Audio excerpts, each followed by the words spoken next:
and I'm not getting it to work properly because I can't figure out how to see it myself. So I don't know if you guys are seeing it or not.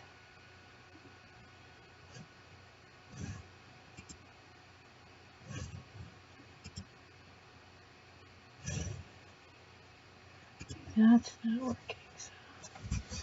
So. All right, I have to go in through a different way and see how I can get this to work.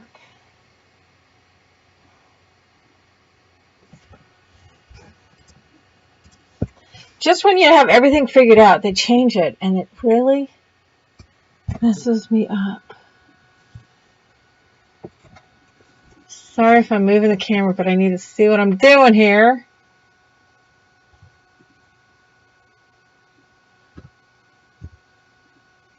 Okay, they don't let you use the old one, but I can see.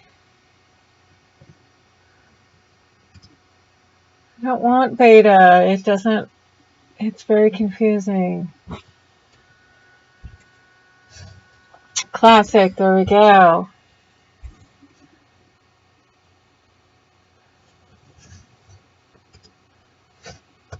I'll fiddle with the other another time.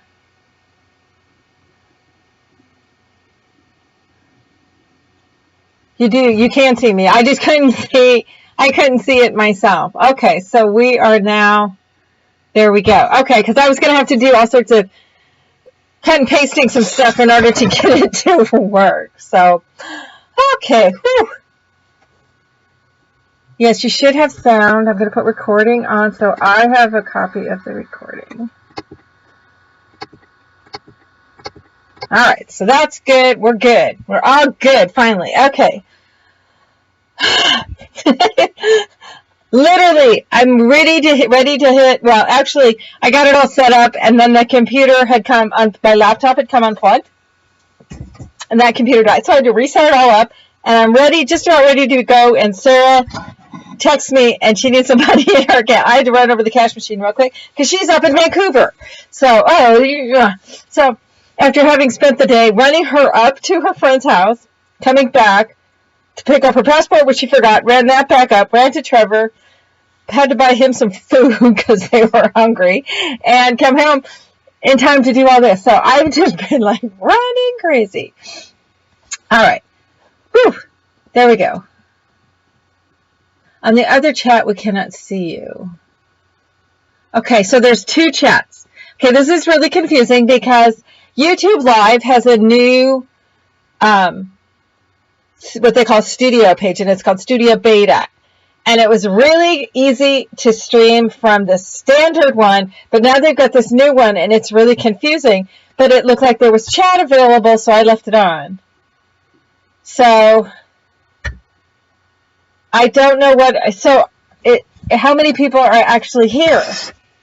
There's only 28 people. Is everybody here, or did everybody still over on the other chat? I'm totally confused.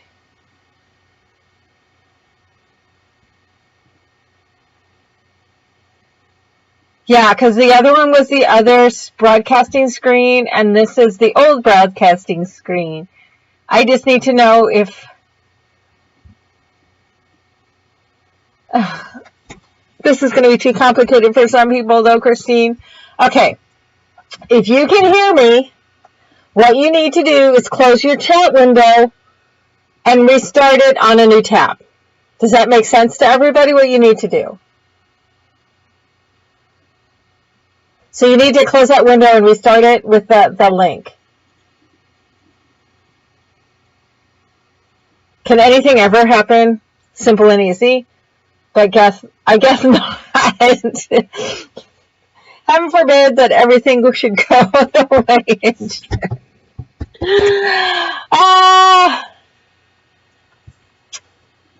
I have my sound the way I have been doing it for about a squillion years. I do know that in the past, every once in a while, we've had somebody who says it sounds like I'm in a tin can or across the room. My suggestion is that you close your window and reopen again. You're just basically restarting the YouTube window. So if you're having to where you don't see me or you do not have sound, that's what you need to do.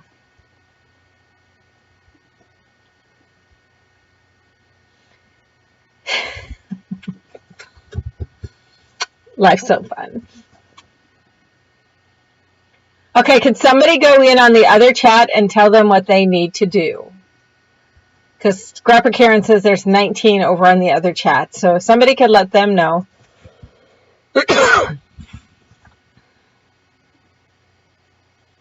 What they need to do. Because I don't want to get started, because then they'll all come in and say, what did I miss? And I have to start over.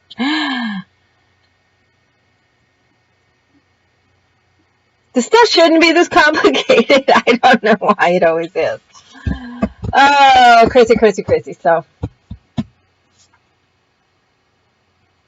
all right. So I hate to just sit here and not say too much, but I want to get started, but I don't want to have a bunch of people miss the first part. So, but basically, I've had some stuff going on this week for those of you who are on Facebook. No, just a touch. Okay, Lois is confused. All right, over where do I have 38? Because I have 46. It says that I have watching right now on here. I have 46. So I'm not sure where the 38 is. Okay, Joy posted a link. Use that link.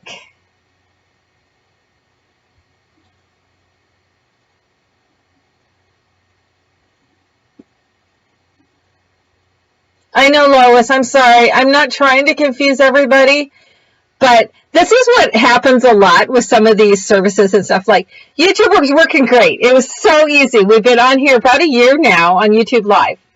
But now they've decided to change it, and it's extremely confusing. I mean, I had to Google how to start from there.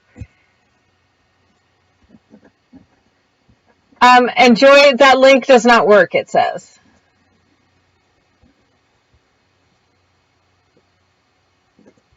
Yeah, Christine, we've got the same numbers now.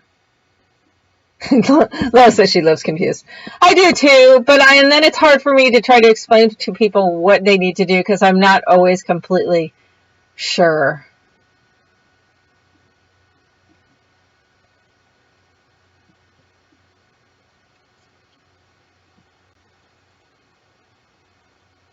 All right, well, I'm just going to go ahead and get started because we've got almost 50 people here now, so I figure we'll get everybody trickling in here. So I apologize for any confusion.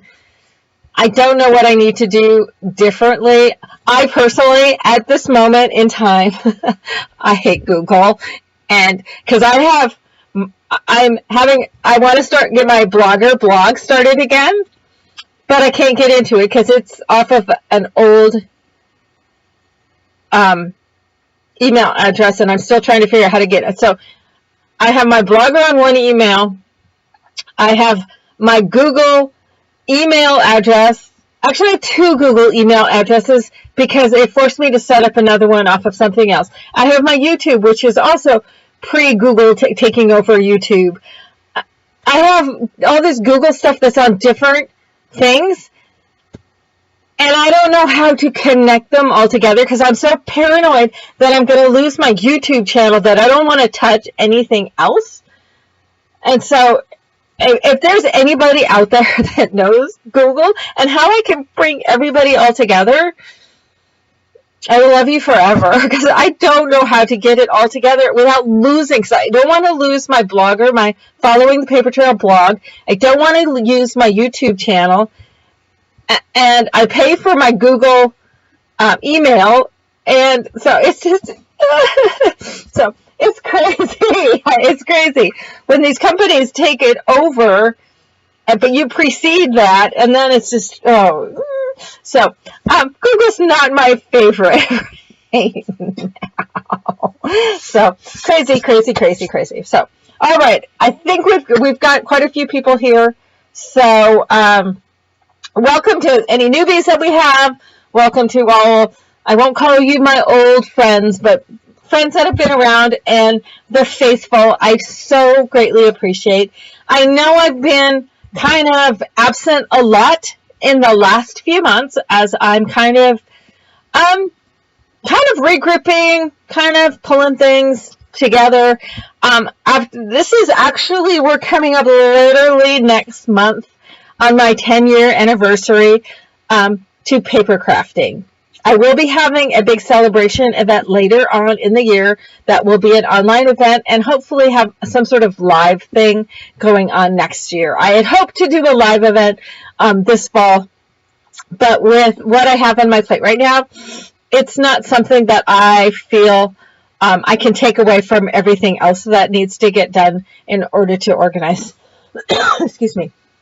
So we're just going to delay that, but we will have an online event coming up here probably within the next 6 months. I haven't figured it out yet, but yes, it was in April of 2009 that I first started paper crafting, coming out of the quilting world, and that was with my son's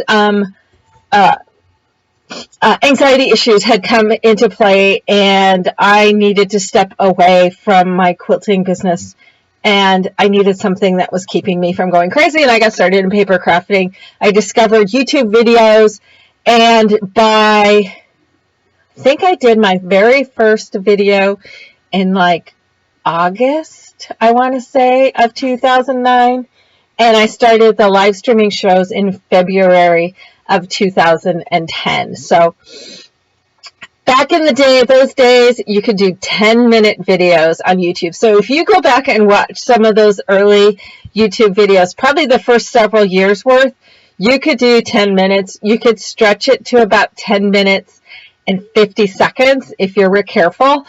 So, but that, back in the day, that's why I talk so fast. That's why they're so short, because that's all you could do. Now you can do these as long as you want. You can monetize them. You can do all this stuff. But back in the Stone Age days of YouTube, not so much. So, but it's been a wild and crazy, up and down and all around kind of ride. And I think last November, I just needed to step back and take a bit of a break once my son was back home here.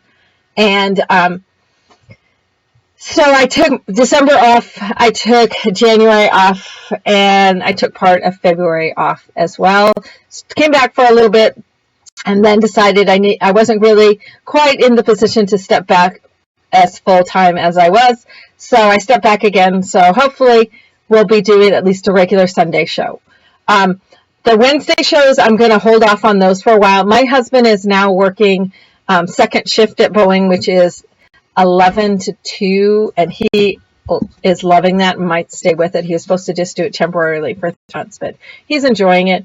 And so we get a lot more time together than in the mornings. And so we shall see when and if I start adding in any other shows during the week. A lot of projects are in process of going straight to video. You should start seeing some of that coming up.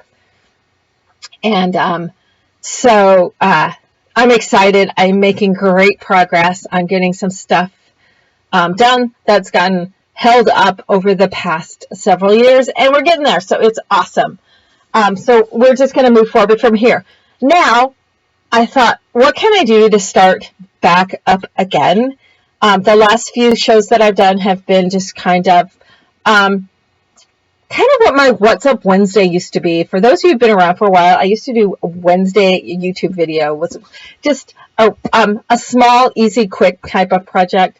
And I really want to get back to doing those kinds of things on YouTube. I enjoy doing the YouTube videos and that sort of thing. So I want to get back to doing that. So I thought, looking back, there's been something going on that has had me looking back at some of my older stuff, like my Stack the Deck, which I introduced on December 1st as part of that year. That was 2011, Christmas time, 2011. I used to do a 12 days of Christmas. I think I did it for 3 years, and then 2 years after that, I started it, but wasn't able to get it completed. But that year, I did the 12 days, and the December 1st was when I introduced Stack the Deck binding, and that was in 2011. So been looking at that again, those videos again, and I go, what can I do? Because when I go back and revisit, as we have done, we have revisited some older projects, and I want to go back and do some of that this year. This being an anniversary year, I think for the live shows, I want to do more things that are reflective and looking back at where we've come from. And many of you have been on this journey with me from the beginning. Some of you have kind of come along with us. It's awesome, and I appreciate each and every one of you. So what I'm thinking then, what can we revisit this first time? What is things that we did 10 years ago when I first started? When I first started, things, how everybody did mini albums. Nobody was doing tutorials. In fact, when I introduced my butterfly tutorial, and that was in August of 2009, when I introduced my butterfly tutorial, people were like, what? But I came out of the quilting world. That's what I did in quilting, is I wrote quilt patterns. I think that's why I've always called them patterns and not tutorials, because I'd spent the previous 10 years writing quilt patterns, so I called them patterns. Nobody was really doing tutorials, and so when I introduced that and had it for sale, people were like, what? Because people were just showing albums and doing kits that you'd kind of had to figure out how to do on your own. Looking back, I wonder if by starting to introduce tutorials, it was both a blessing and a curse, because it was helping people to figure out how to do things, but then it was also stifling some of the creative process. Thus, from the very beginning, you may notice that I never did every single itsy bitsy tiny little detail here on either live shows or on videos, because I still wanted you to take what I was teaching you and use it to fly your own path or walk your own path. That's where following the paper trail came. I want you to perhaps follow my path for a while till you gain the confidence to branch off onto your own path. That has always been my goal ever since I started doing these videos. So I'm super excited to see so many have done just that.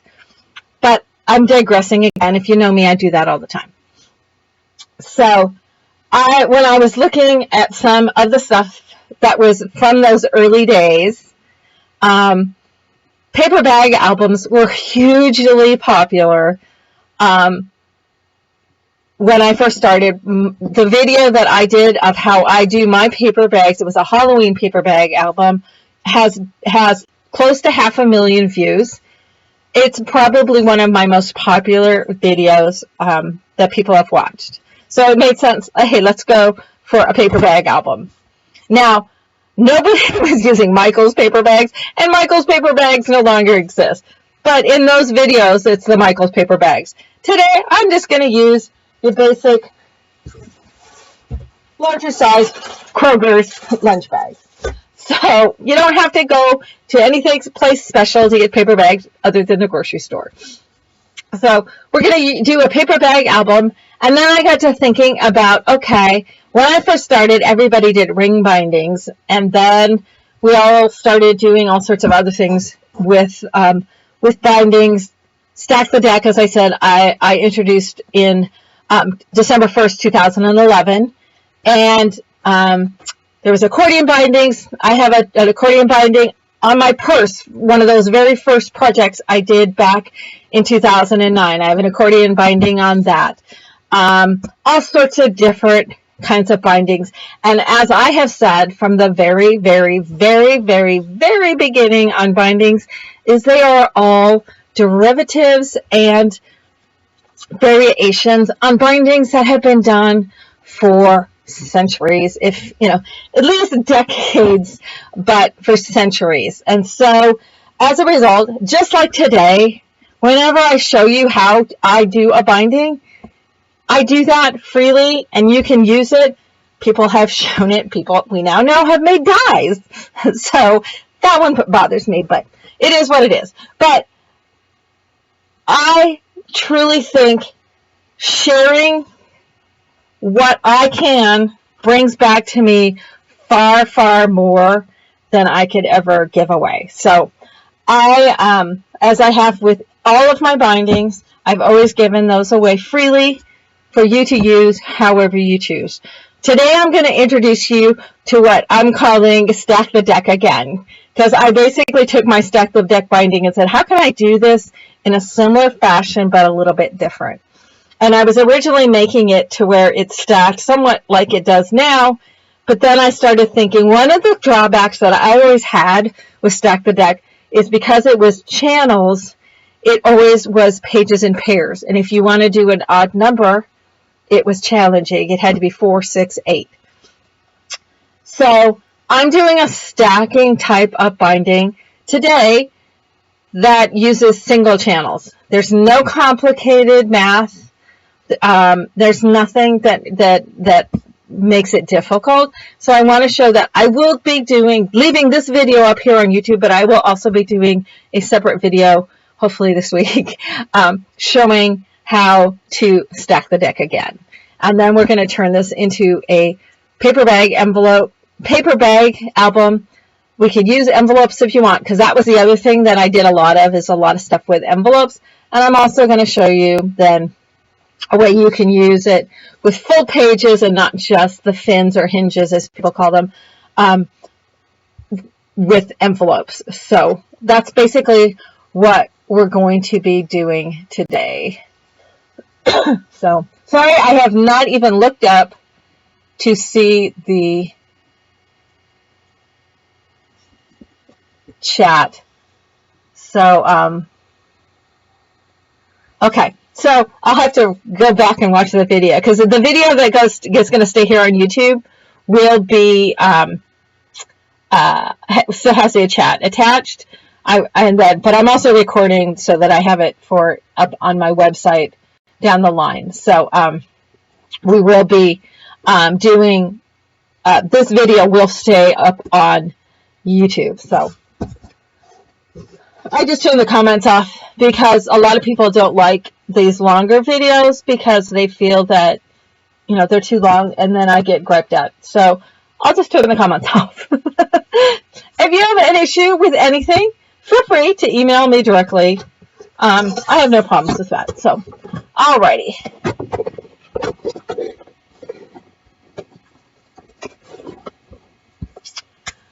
Okay, so let's go ahead and switch the camera, because you're probably really sick of looking at me, and I'm tired of looking at the camera. Oops.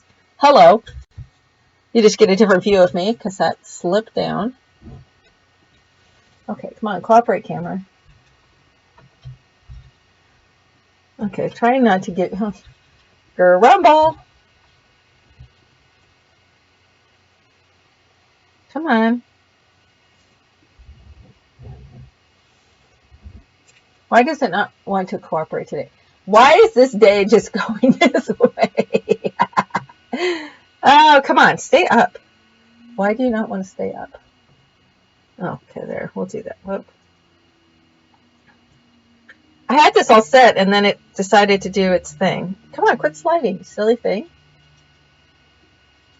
Why is it doing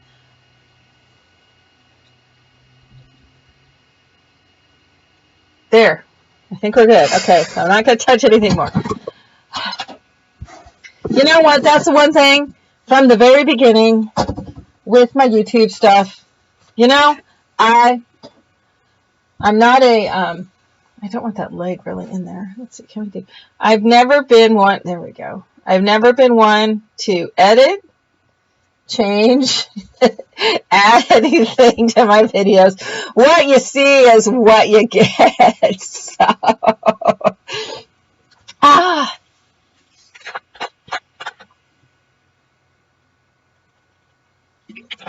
So, it is what it is. It's live. It's real. It's not pretentious.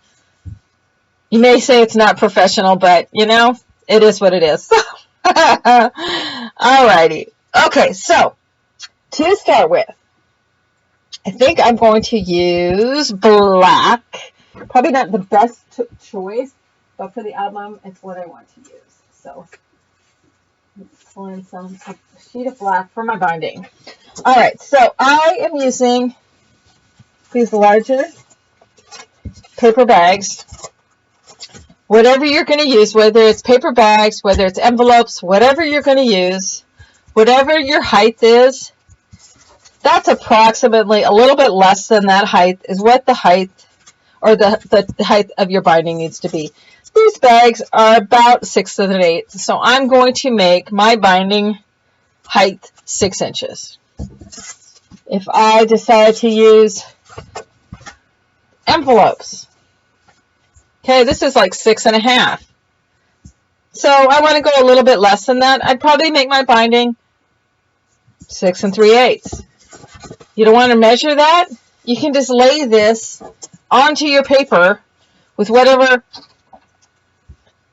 you're going to be cutting strips from, and you can just mark, okay, I don't have to know that's 6 3/8. I just know that's a little bit narrower than what I'm making my pages out of.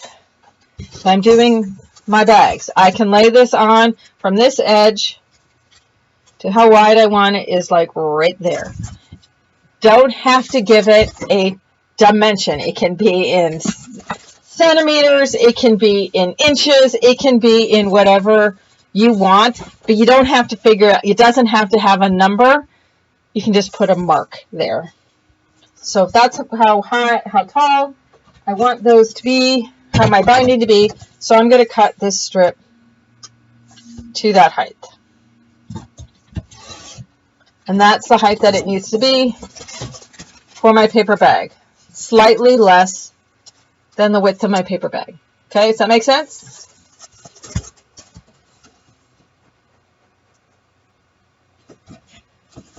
All right, so these strips are going to be for a fin.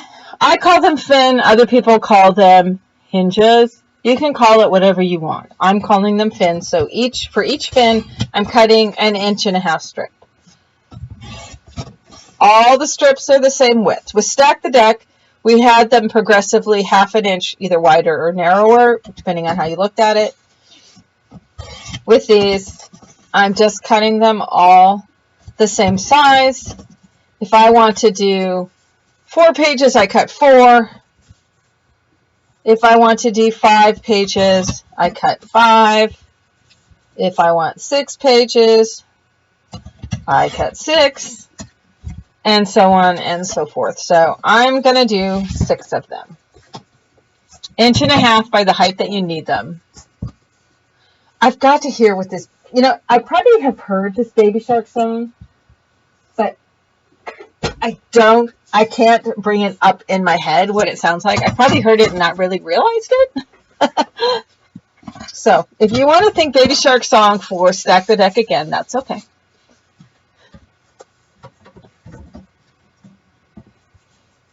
Okay, so now I'm going to score these all in half.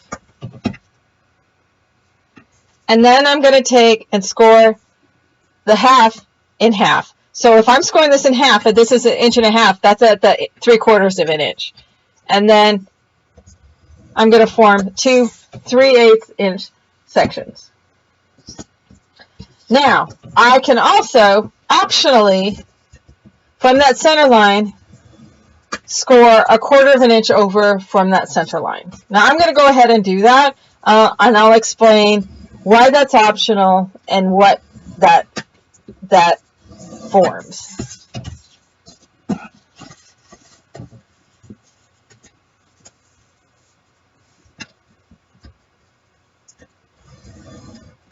So in half, and then half in half, and then 1/4 inch from the half. See, does that make sense? See?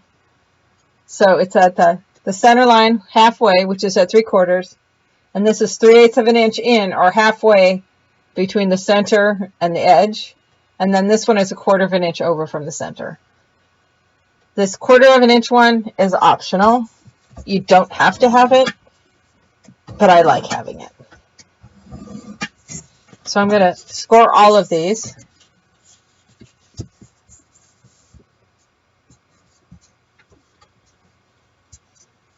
Beverly, this video itself will be staying here on YouTube, and it will also be accessible from my website.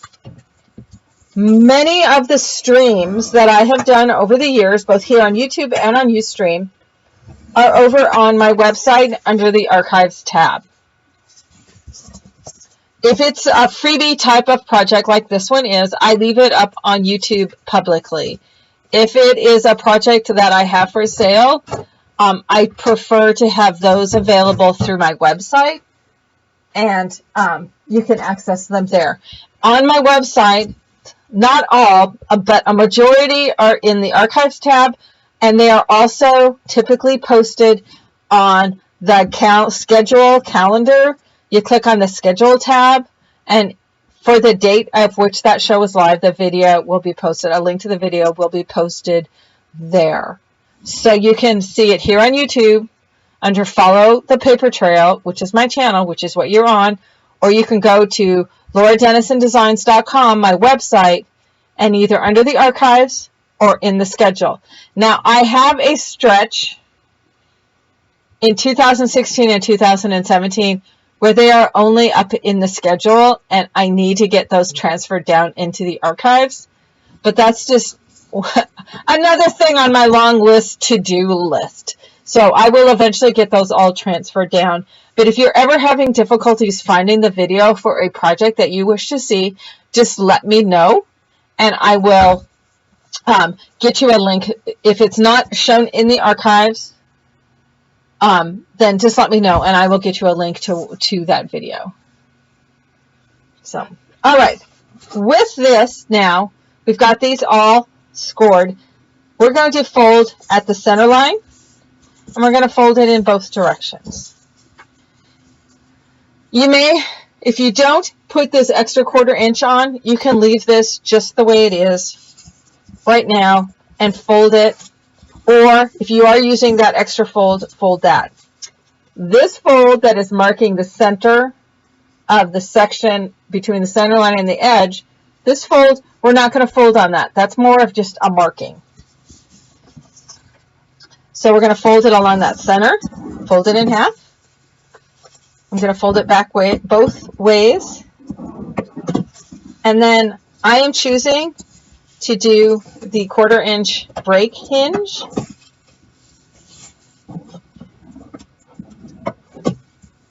But that is an optional. This extra 1/4 inch hinge is an optional one. So then I'm going to fold all these.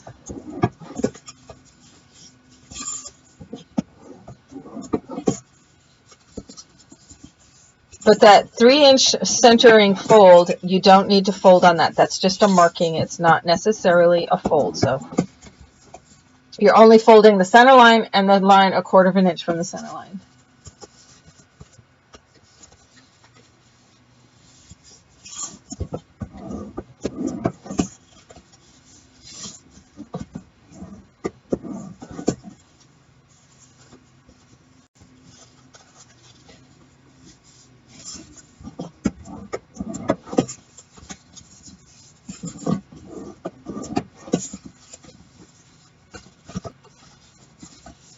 All right, let's fold. So I'm doing all of these, and I'm folding them both ways and giving them a good crisp fold with my bone folder. Okay, 2 more.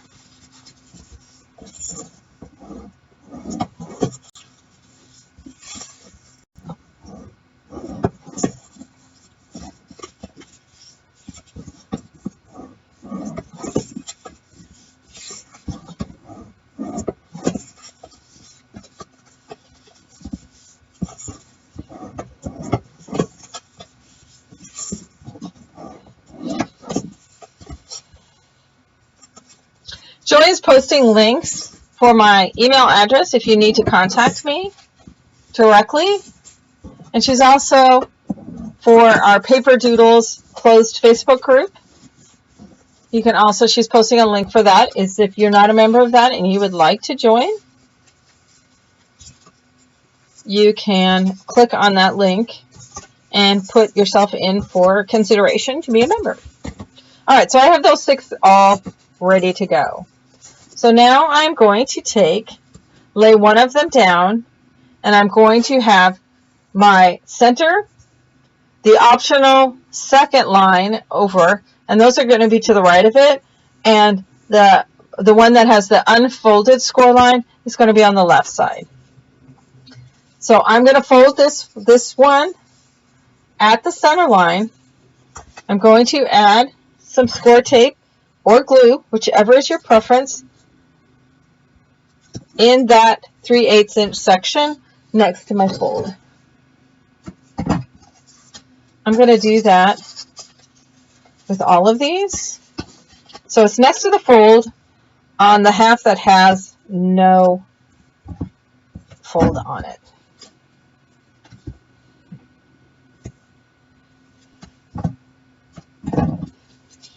So I'm just going right next to that fold. I'm using 1/4 inch tape. I think 3/8 might be a little bit too wide. Whoops. So I run out of tape. Next roll. I know I have a roll in here. Where's it at? Come to me, baby. There it is. Tucked in the back.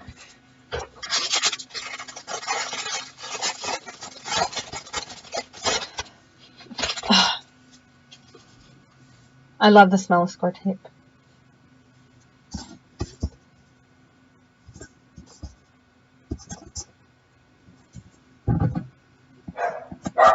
Alright, so last one. So right next to the fold of that 3/8 inch section. Alright, so I'm going to fold that. There's my tape. And I need to go close my door. The dog is barking. Tucker!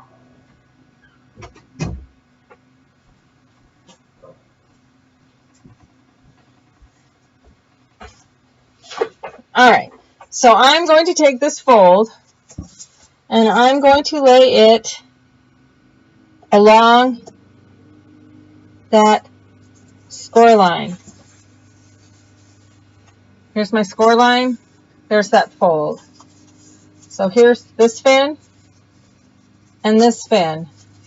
This is the part that's going to attach down to my base. Now with this one, when I did it, Stack the Deck, because nobody was doing bindings like this, I spent days deciding, do I want a 1/4 inch?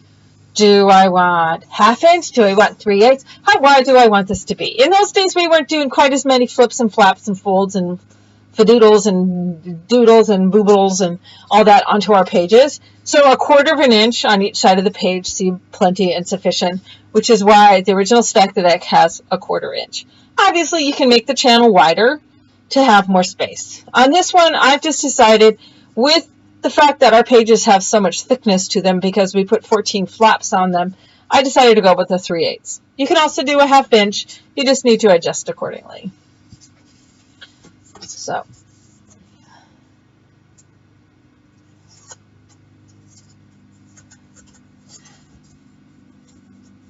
all right, so again, that fold with the 1/4 inch section up, I lay it on that marked line. So you can see here I'm getting fins sticking up. And they're stacking on each other. So again, we're stacking the deck again, just in a different way.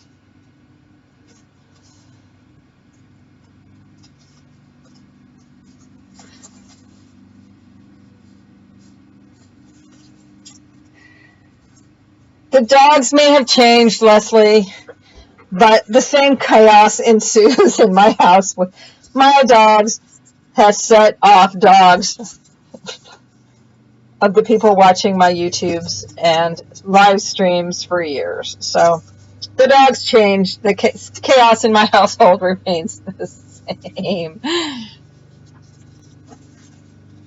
So let me see if I can get this to show. So there's an L. There's an L. There's an L. There's an L. There's the L. So see how This is that 3/8 inch, those are those 3/8 inch sections. See, there's that fold line, and that's where that fold is on. Then the next one's on that same fold line, so those are all different 3/8. But see how we're getting all these fins? Is that making sense?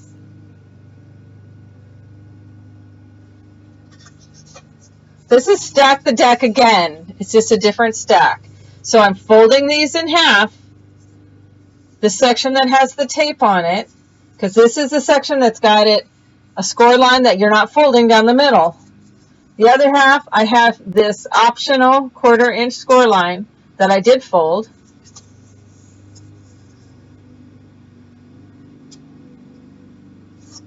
And then we're going to take that tape, could also be glue, and I'm laying that with the fold along the score line. See how I laid that along the score line?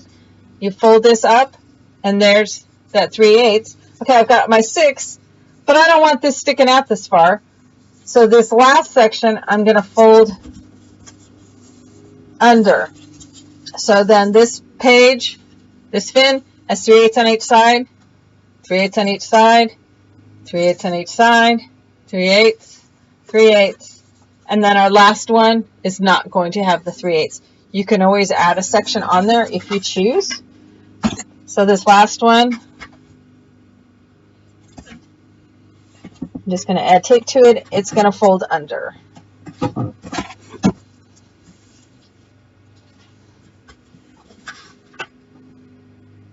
It's not a flatter version of Stack the Deck. It just allows you to do an odd number.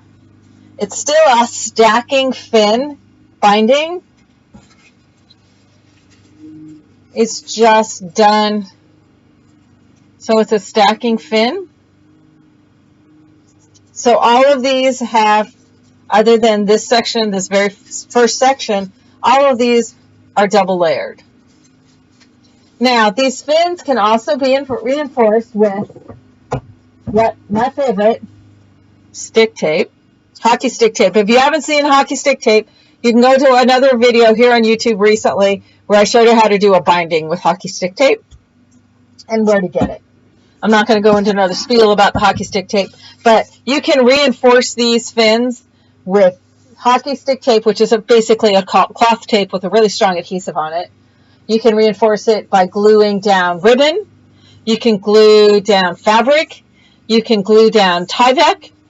If you feel the need to reinforce these, you can do so. So I have another one here that's wider, that's out of a lighter color. So I don't know if that makes it a little bit easier to see. So there's the wrapped one. But see, this one, it goes, here's half, and there's the other half. The next one, it starts here, goes to the fold and up. This one starts here, goes to the fold and up. So that 3/8 inch section is always kind of tucked under the one next to it. Does that make sense? Yeah, I will do the video explaining this again on just a video just with a binding. I will do it out of the lighter color, but because I'm putting this into an album, and I want it black. So stack the deck again. Now this breaking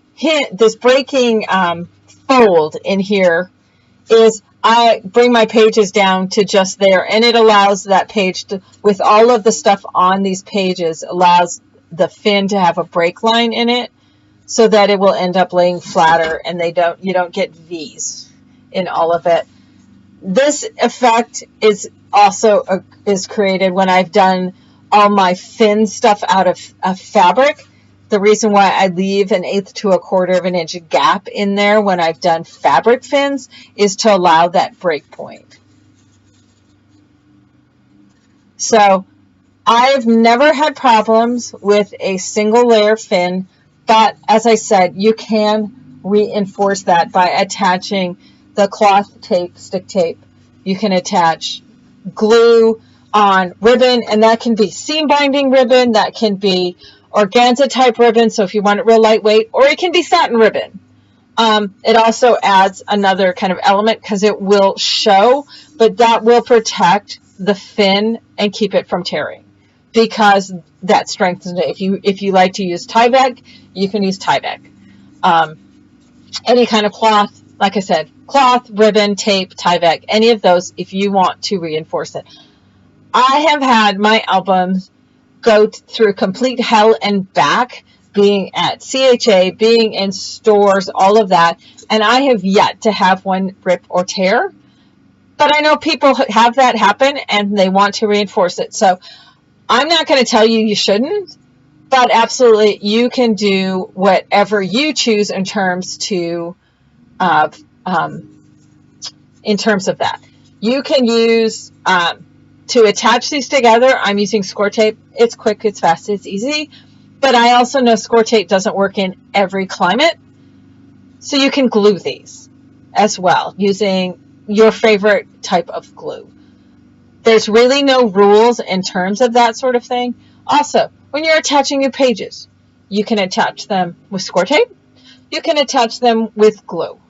Again, adhesives and glues to me are very, as I've said for years and years and years and years and years and years and years, is very subjective because different glues and adhesives react differently in different climates. So if you live in hot humidity, it may work different than so somebody in Florida, like Monica, they have a totally different experience with a glue or adhesive than somebody who's like in Phoenix, Arizona, where it's hot and dry, or somebody who's in Edmonton, Alberta, where it's cold a chunk of the year. So you just never, you have to experiment and you have to to choose what it is that works best for your situation.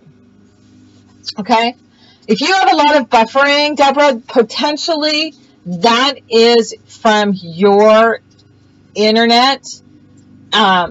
If you're buffering, it depends on where you are within the chain of the internet.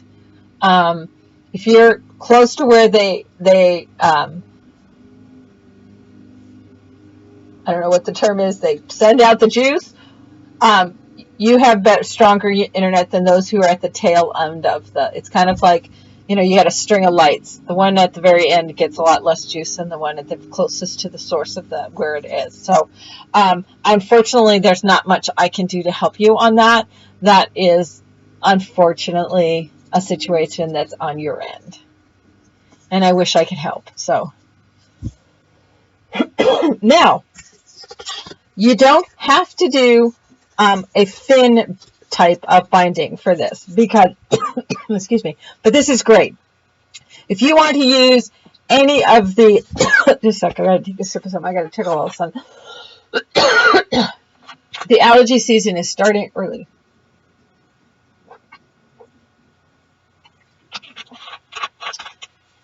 So, Christine says, who is my resident technical person? So she says, sometimes you just need to reload your browser.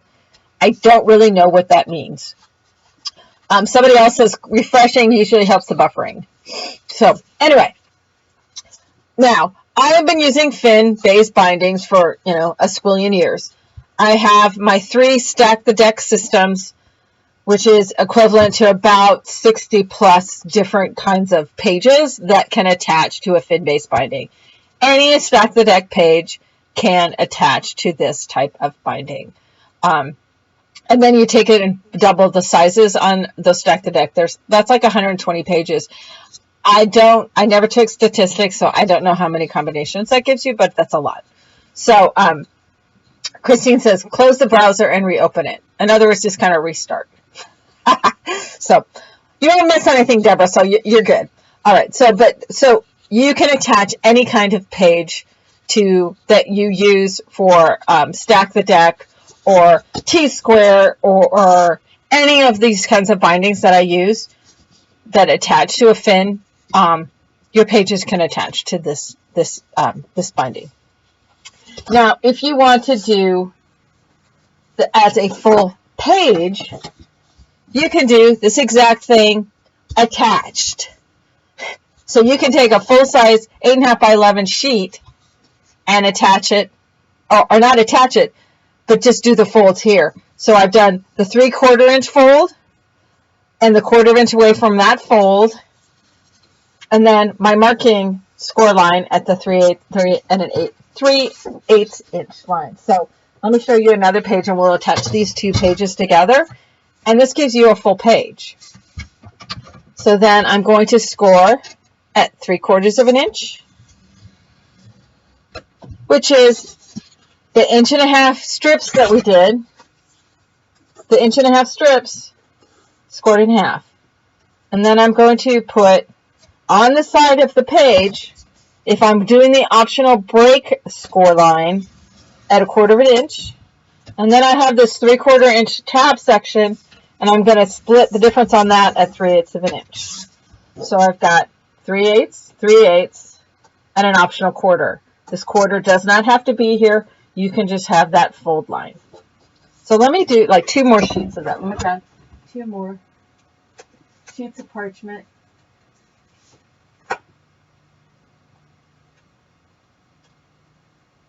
Actually, I'm grabbing 3.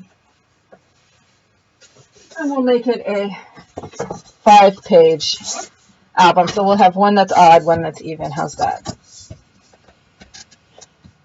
So at 3/4 inch, split that one in half and add the optional break fold. 3/4 inch, split that in half. You don't even have to know it's 3/8. It's like, okay, here's 3/4 inch. What's halfway? Right there. And then my break fold.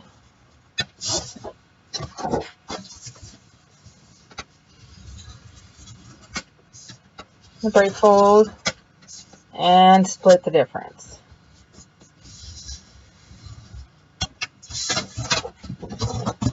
Okay, just like we did with our strips, we're going to fold at the 3/4 inch line and what amounts to the 1 inch line, which is 1/4 inch away.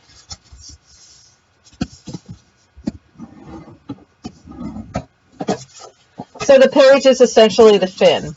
So it's stack the deck, again, pages. Stack the pages. For those of you who have done one and done was essentially stack the deck as pages, and the fins were pages. So for those of you who have the one and done tutorial, that was stack the deck done as pages.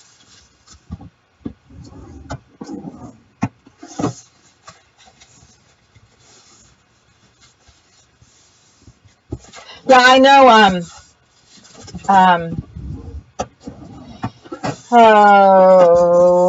Her name is completely. I'm drawing a blank. On YouTube, she calls hers stack the pages. She does hers that way too.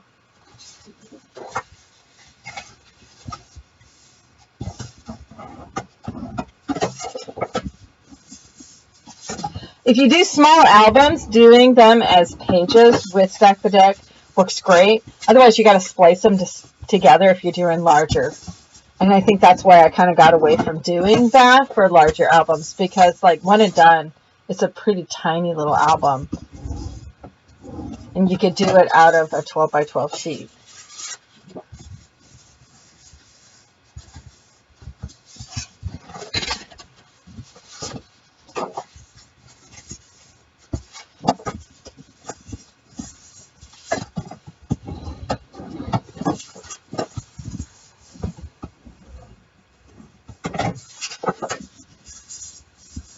Again, this 1/4 inch break line is totally optional. It's not necessary it be there. So the same sort of thing. That's going to be my first one. And I'm going to put my score tape next to the fold. Exactly the same way that we've been doing it.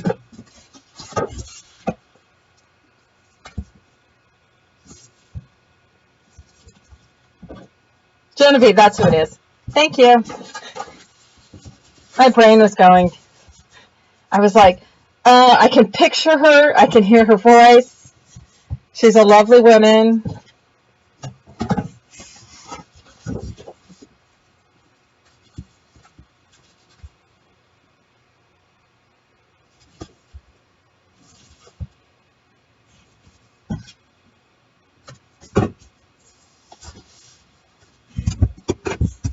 Yeah, she's a sweetheart. All right. So just like we've done, we're going to fold at that 3/4 line, peel the tape off. And the reason I did this as a score line is it's an easy marking. You don't have to do any math. You don't have to figure, oh, am I in the middle? Am I 3/8 away? It's just a really easy way to mark the center line of that section so that your next page, it gives you something to place on. So you line up the edge down at this end and just lay that fold on that score line. You don't need to fold. It's not folding at the score line. It's just being used as a marker. So then we fold that back out of the way, fold it at our 3/4 inch line. This is called Stack the Deck Again. Rather than calling it Stack the Deck 2, I decided to call it Stack the Deck Again. So again, that fold line is laying on that score line. Flip this out of the way.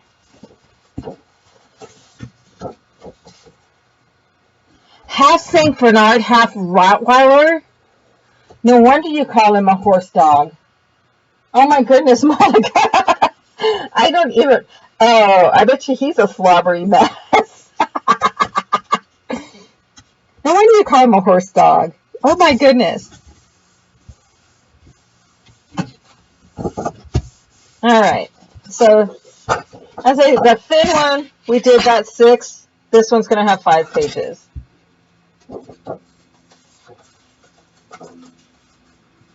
Again, line up the edge, line up on that score line with your fold, place the score line on that fold.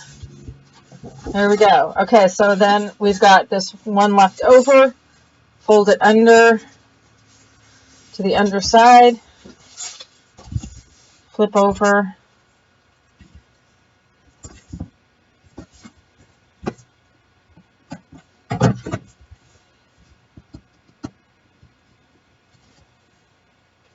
It's like elephant droppings, Joy. Oh my God, Donna. Donna has a 175-pound English Mastiff. All these are big dogs. All right. So, see how it's nice and flat?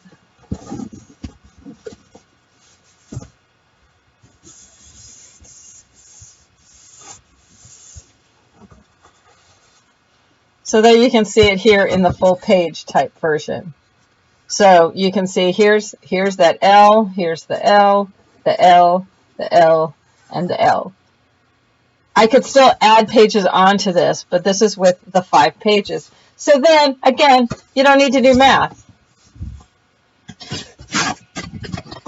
Okay, I can take my ruler and come in 3/8 of an inch, which is 3 lines. Come in 3 lines, lay that 3rd line on that fold, and come out to the edge over here, and it's like, okay, depending on how then you can determine, okay, so if I want to go 3 lines past that, that puts me at 2 5/8. I'd probably round it and do a 2 3/4 inch spine. Actually, no, I want to come to that edge of that, sorry. So put that 3 sections over from that fold and wherever this line. So that it comes to 2 1/4. So my spine for this, so that I have this same 3/8 on this side, would be 2 1/4.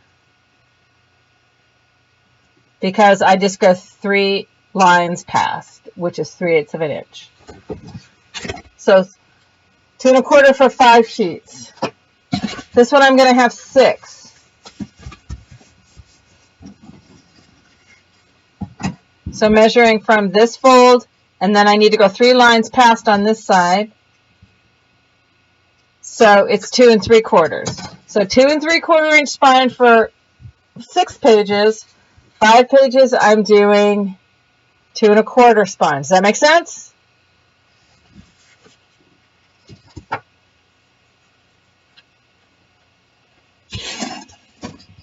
Okay, so, well, you know, and you can have denser, you can have quarter, you can have half.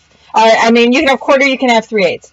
Really, it all depends on what you want to do for your pages, and you can vary it. So if you want only a quarter, you only need this section here to be a half inch. If you want it to be half an inch, you can make this section be an inch. So it really doesn't much matter what you want to do on that.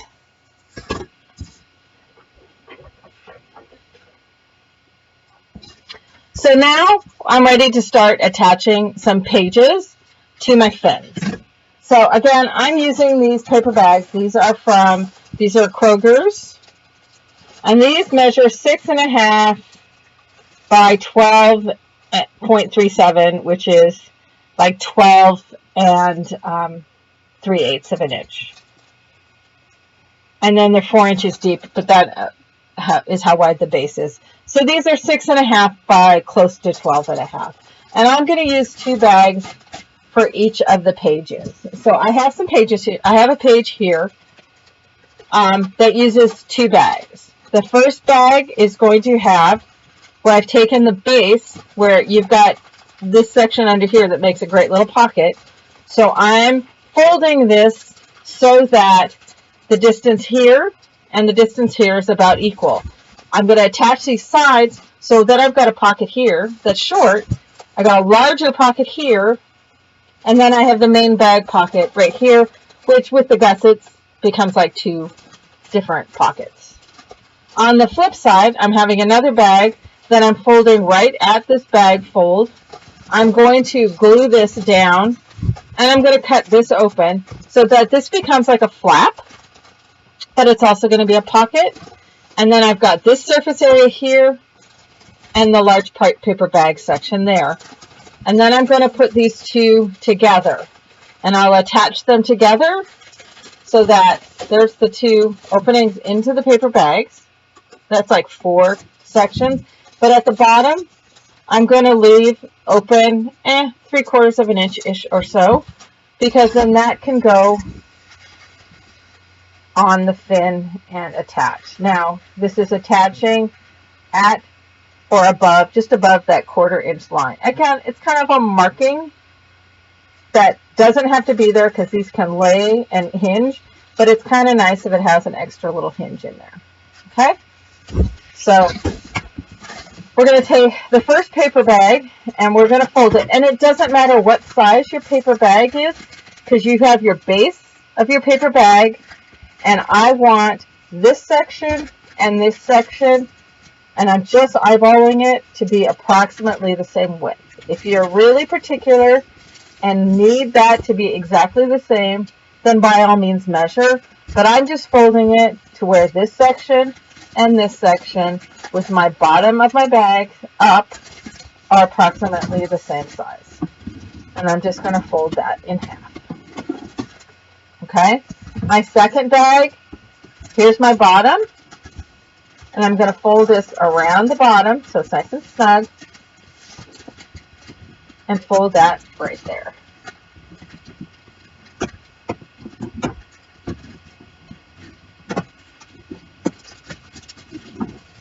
Alright, so that folds there, and I'm going to leave this so that it flaps. If you choose, you could turn it into a pocket. The one thing I'm going to do along this bottom edge, you can either use your scissors, or because I'm anal this way, I'm going to use my craft knife and cut it along that edge nice and straight. So I'm just going to cut like 1/8 of an inch sliver, enough just to open that bottom up. So that's opening my bottom up. Now, depending on how your bags are made, you may need to do a little gluing. Let's see. I haven't had this glue open in a while. This could be interesting.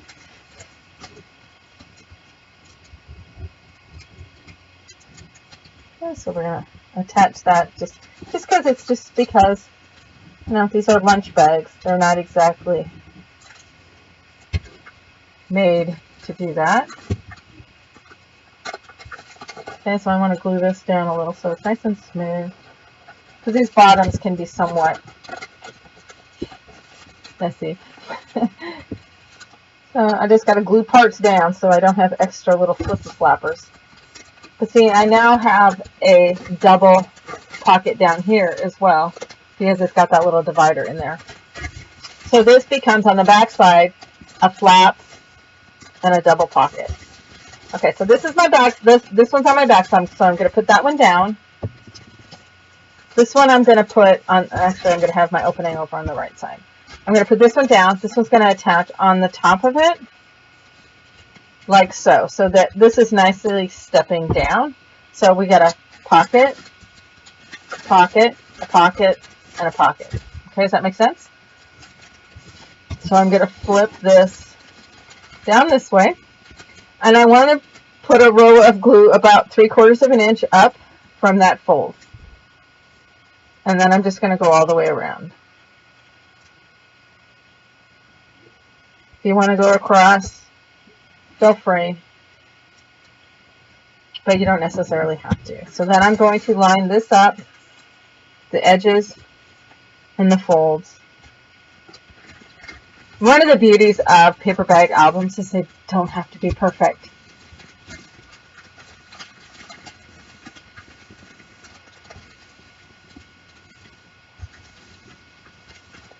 So they'll have a pocket, and this will open up. Now I've got this attached down here, so I'll cover pattern paper into there.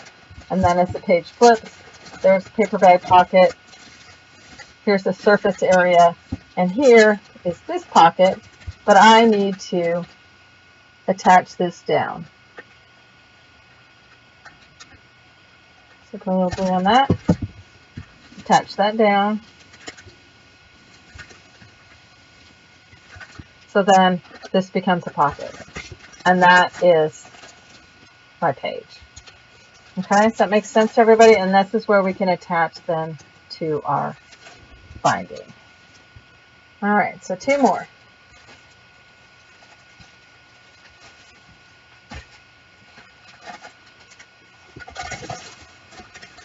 So again, I'm just eyeballing to where this bottom essentially of the bag centers between this fold and this edge. If it's not perfect, it doesn't matter. And we'll close down the sides of this when I'm putting the paper on it. So I'm just going to do, let's see, I'm doing 6 pages, so 1, 2, 3. I'm just going to fold all of these so I have them all folded. So we'll need a total of 6. We've got 2, 3, this one's 4.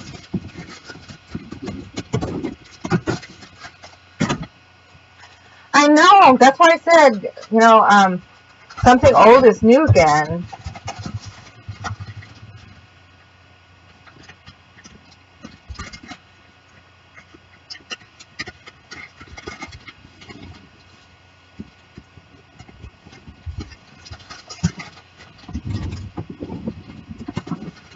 And one more.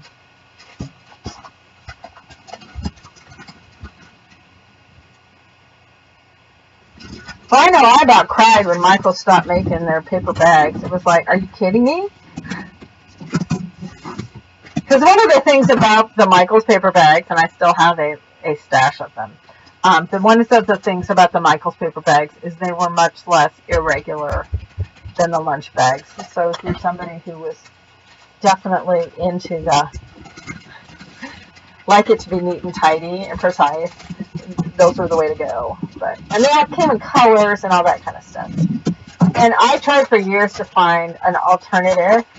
Okay, now this one we take the bottom and fold it up onto itself. I tried for years to find something similar to Michael's bags, but I never really did.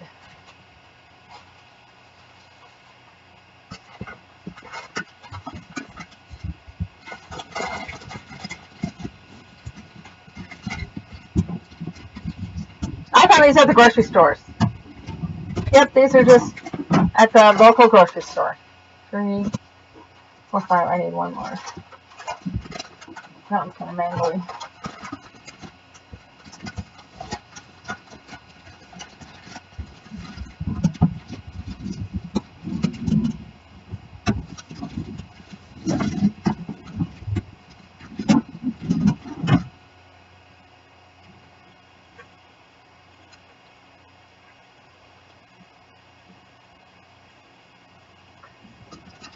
I don't have a pattern for making my own bags necessarily, but I do have a pattern or tutorial that was called faux paper bag. That was an early one as well, because then I had this brilliant idea that I was going to do it. All of my tutorials, I decided I'm going to do them all in metric to help everybody who lives in the rest of the world where they use metric system. That lasted for that one pattern. It's called faux paper bag. That was a lot of work to figure out the metric. That one, yeah, that was from a million years ago. That was a good one. Maybe we should revisit that one day. The main ones that I do want to revisit during the course of this year, I was making a list, is I want to redo do again. My butterfly was my very first tutorial that I put out there. Yeah, you could use glassine, definitely, Monica. I wanted to do my guy, only on a larger scale, because that was the very first actual project that I did on the live streams. I want to do a larger baby album, and I want to do a larger wedding album, because a lot of people still want baby albums and wedding albums. So I'm going to do a larger baby and a larger wedding. Similar concept that I had with both of those original ones, but larger. And then there's a couple others and then I wanted to do another paper bag one. So there, I split those open. So let me go ahead and do the gluing repair work.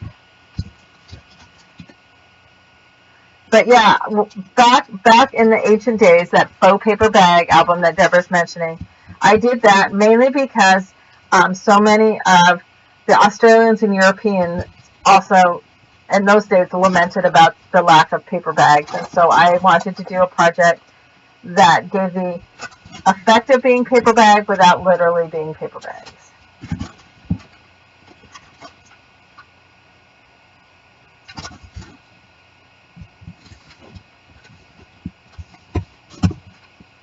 Okay, so that gives me that pocket.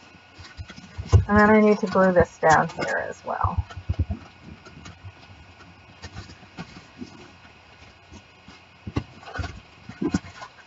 So I've split open the bottom.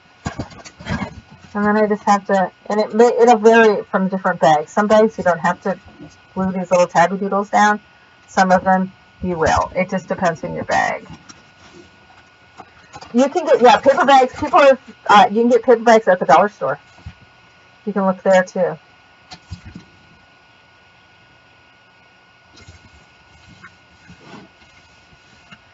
I agree. Donna just said she loves doing something that's simple so they can have fun and just not stress out about having it be exactly right. Exactly. I 100% agree.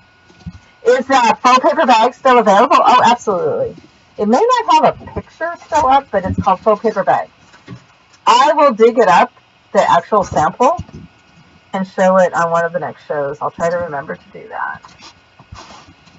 Yes, but yes, it is still available in the shop. Remember, it's from eons ago. It's probably better written because of that.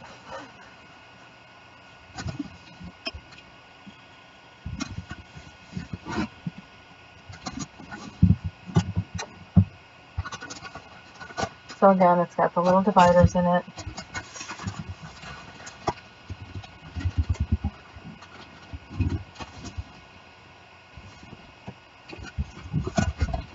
And Monica says it is there. And now I have a cat trying to get in.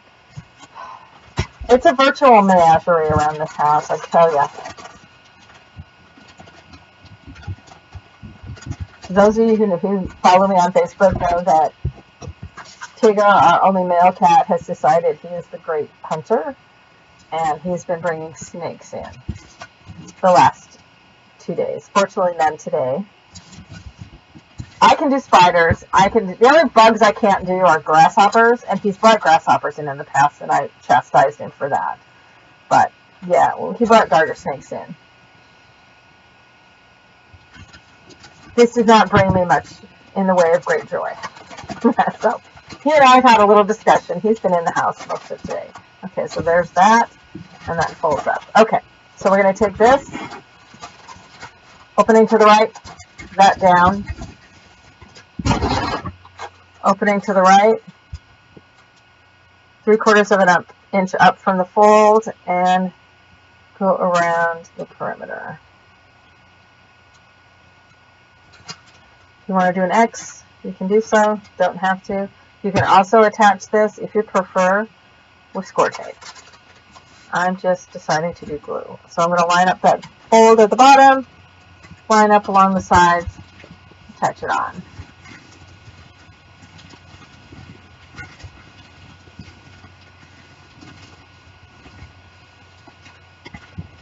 Okay, so there's 3 pages. Again, flip it over so that fold is down. This is going to attach on, so flip down. 3/4 of an inch up from the fold. Approximately. It doesn't have to be measured, just eyeball it. It's not a critical dimension, you just need it wider than the 1/2 inch of the fin.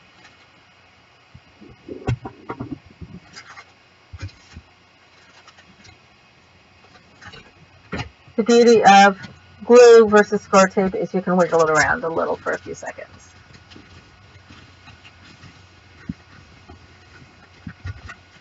Oh, the other cat that used to, well, he didn't bring him in.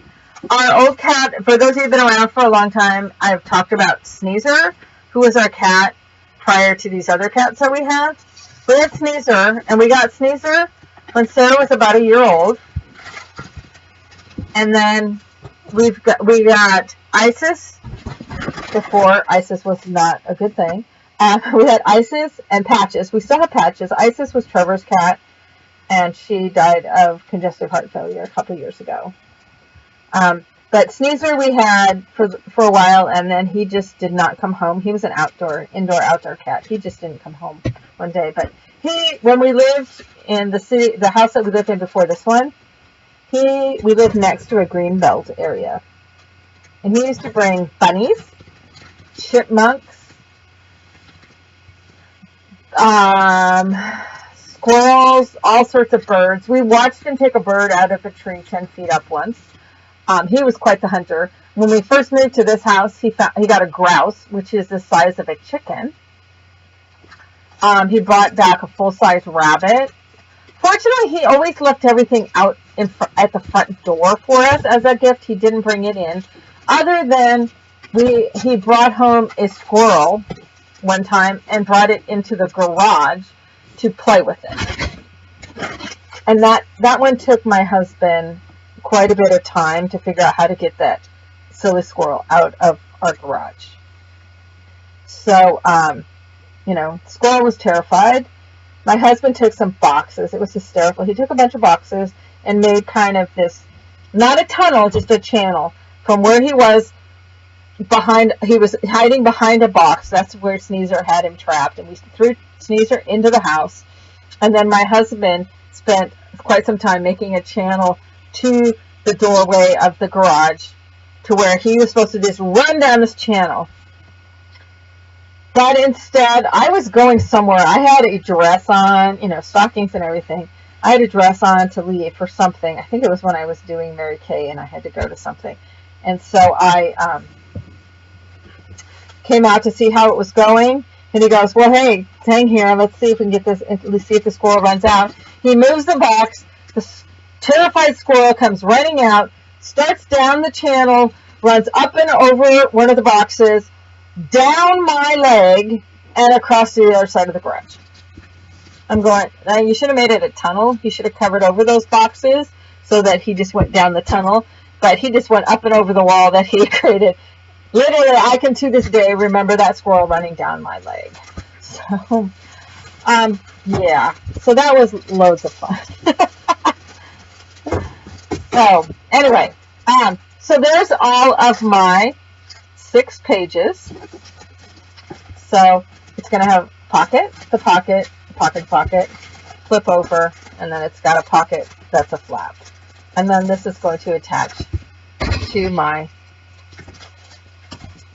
doobie wobs. So I'm going to add glue. I could do score tape, either one. You know, when I did the original Stack the Deck, it was done in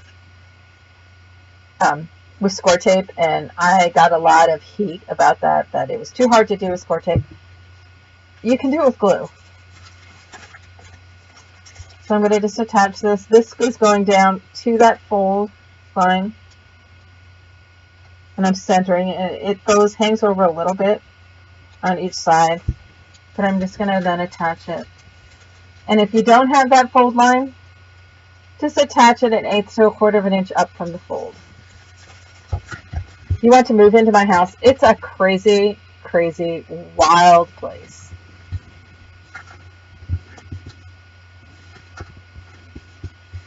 He didn't snag my stockings, amazingly enough. I just said, well, good luck, and left to my husband. All right, so there's one page. So then our next one.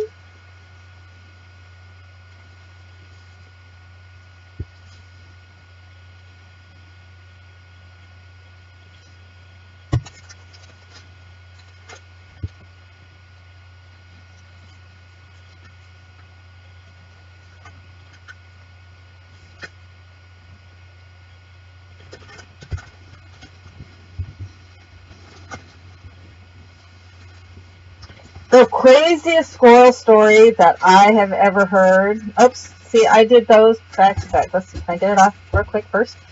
Woo, woo. The other beauty of glue is when you goof up, you can usually fix it. I was in time. I needed it to be on this way. I got it upside down. I'm talking, see? But yeah, see, that's the other beauty of glue, is if you're quick enough, you can fix the boo-boos.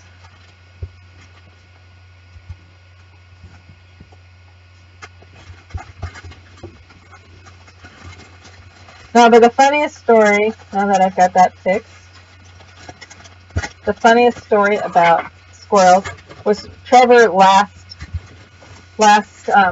this last year in New Hampshire. And Pam will remember me telling her about this. He was driving down towards Pam's direction, and there was the squirrel apocalypse, as Trevor called it. There were like 75 squirrels per mile that had died on the highway. All right, so then we'll get it on the right way. Trying to cross the highway and had gotten squished. He said it was the wildest thing.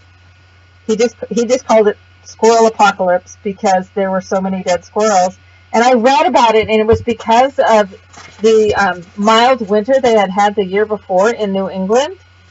This was a phenomenon there in New Hampshire and Massachusetts, but also in New York, upstate New York, where there were so many squirrels, and they were trying to migrate, and crossing the freeways was not working real good.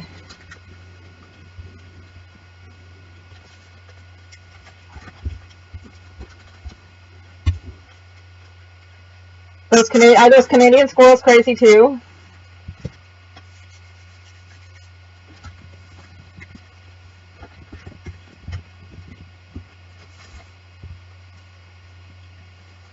Sarah's going to be up in Calgary here in the next couple weeks.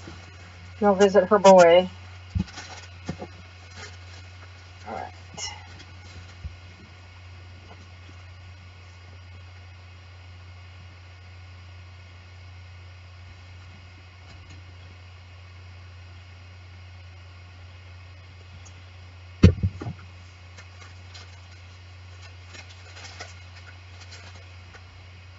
And just slip that right over. Bring it right down along that fold line. And if you don't have that, you can mark that fold line, and you don't have to fold it, but you can use that as a marking point for how far to go down.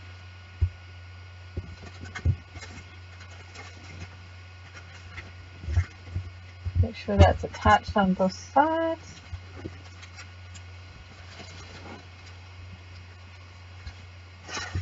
Okay, lay this one that side up. Put my glue on.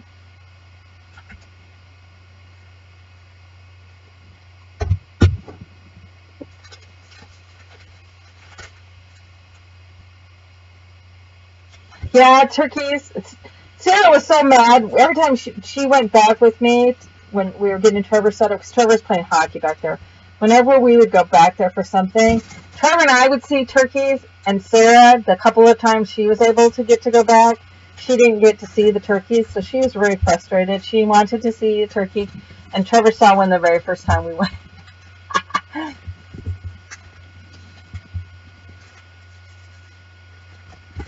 Yeah, I'll live without the skunks. We would have moose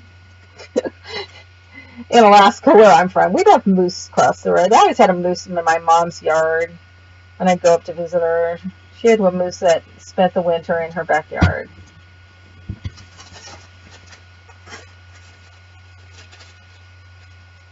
Yeah, Joy befriended the only squirrel. Well, actually, there's multiple squirrels in Salem, Joy. You just had one that you made friends with. They don't have squirrels in Hawaii, so Joy was determined. A squirrel was a big thing for her to see. And when we did the event, boy, that one really leaked over. When we did the event in Salem, Joy got to see her first squirrel. She loved that squirrel.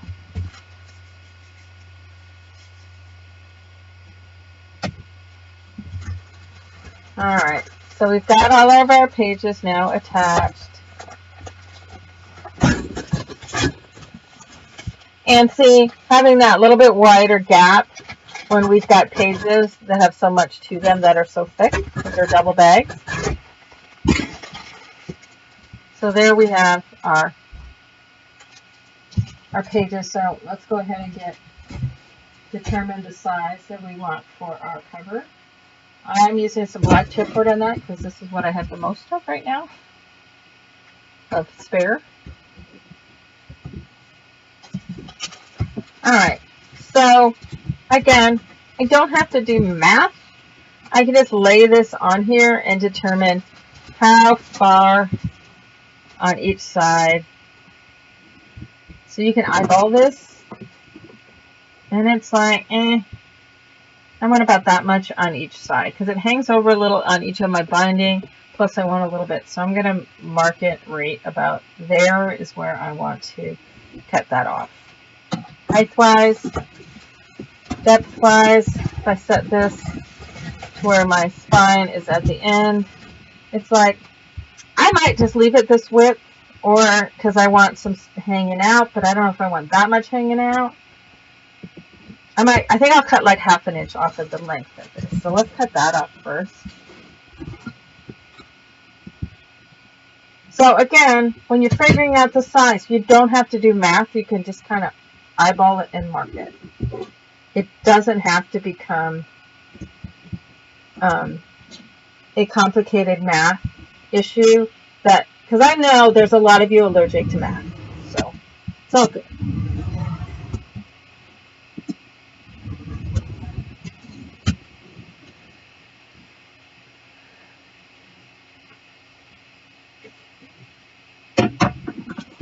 That would be fabulous, Monica. Yeah, you missed me talking about that, perhaps. I was talking about that probably next year. We'll do another live event in person. It is a little bit late to be able to try to do it this year. I was going to try to do it this fall, but it just, timing with everything going on, it just isn't going to work out to be able to do that this year. So we'll do it next year, but we'll do an online event like we've done. We've done several of the online events so far, and so I want to do another one of those later sometime this summer. Have to find a good location. St. Louis was great because it was very central. We did the one in Vegas and we did one in Salem. The place that's really drawing me and where I really want to do one, whether it will be that one or it'll be a future one, because I've already got a place picked out for it and everything, is Mystic, Connecticut. Just because the Denison family, now granted, I'm married a Denison, I'm not a Denison by birth. I'm a Denison by marriage. But that is my husband's family, thus my children's family, is from the Mystic, Connecticut area. There's a Denison homestead from like 16 something. And so I have connections back there, and there's something about it that I'm just drawn to. So, but that is an East Coast, but it's easily available by train from either Boston or New York. It's just like an hour and a half train from either one of them. And so it might be a good location. All right, again, if I want to set this 3/8 of an inch or 1/4 of an inch or 1/2 an inch or whatever distance that you want. Somebody was on saying they've been doing this kind of binding for quite some time. As I have always said, just because, you know, I've come up with it doesn't mean it's not been available. All bindings out there, no matter who tries to tell you otherwise, have been being done for centuries, years, decades, centuries.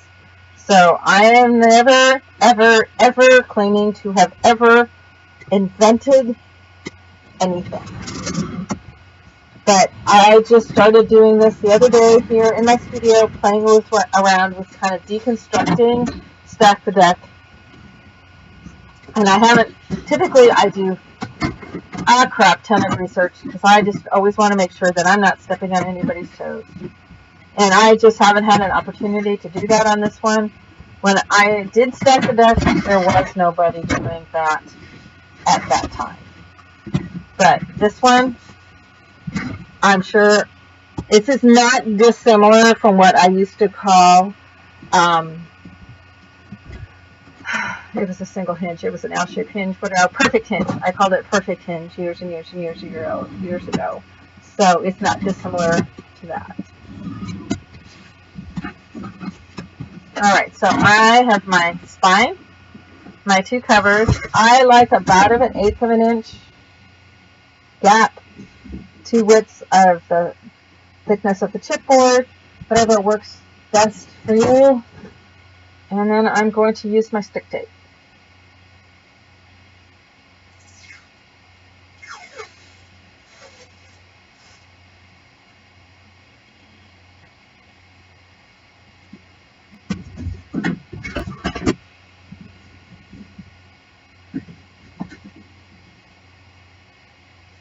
Set that on there. The reason I use hockey stick tape is it's got a super heavy-duty adhesive on it. It's super inexpensive. Comes in varied widths and colors. You can watch my video about using hockey stick tape for binding and also for doing my covers. And it's readily available from Amazon or any hockey store. If you're Canadian, it's pretty much available in gas stations, I would guess.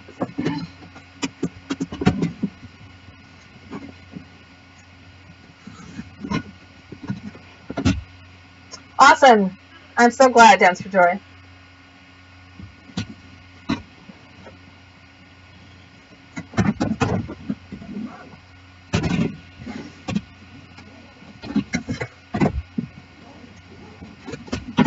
Alrighty, so there's one side.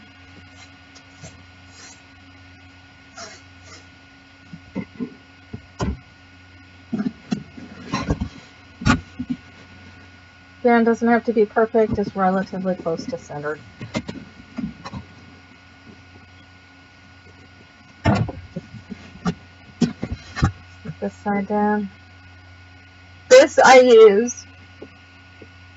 I used to do the same sort of thing with fabric that was attached down with score tape or glue. You can still do that. I'm not stepping away from that because I love using the fabric as well. But I just know not a lot of people either A, want to use the fabric or have access to the fabric. This one is readily available through, beauty of things like Amazon.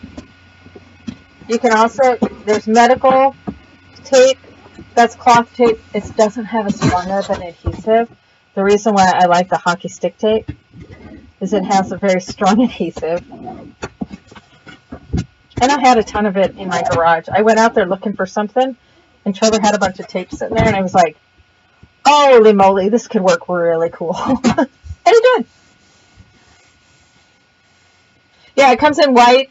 The ones that I have is, I don't have much left of the off-white and the black, and I've shown on that video you can stamp ink, whatever you want to do to the light color. So, alright, so that gives me my cover. I'll attach this, and I'm going to have it so that folds on one side, and then I should have about the same amount of space on the back, and I do. It just depends also, you know, which I want in the front. This is in the front. If I want to cover this with some pattern paper up at the top and the bottom before I attach this in, I can. Otherwise, I can probably attach some on afterwards. So let's go ahead and get that attached down. I think I'm going to attach this, whether I want to glue or score tape it. I have to wait. I'm going to do score tape along the edges and glue the center. I think that's what I'll do.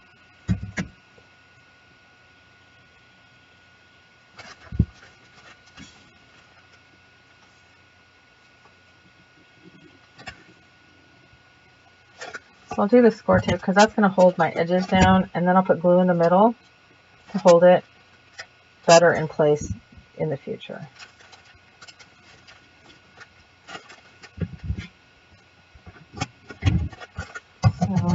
So, got that. Peel those off. And I will then glue this down.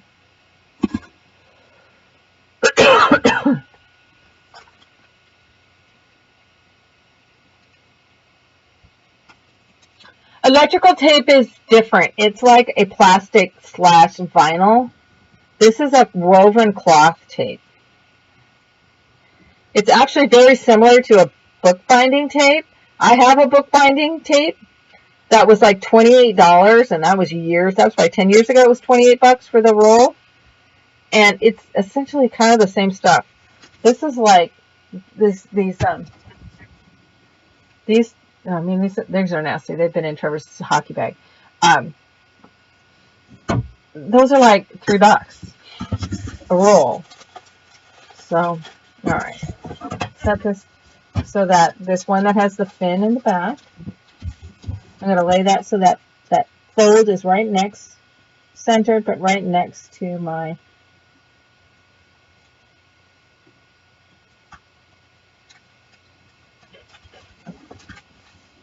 the joint. So then this should be right next, about 3/8 of an inch away from the joint, because this one doesn't have that fin. So let's get in between each page, get that stuck down, get that glue engaged down.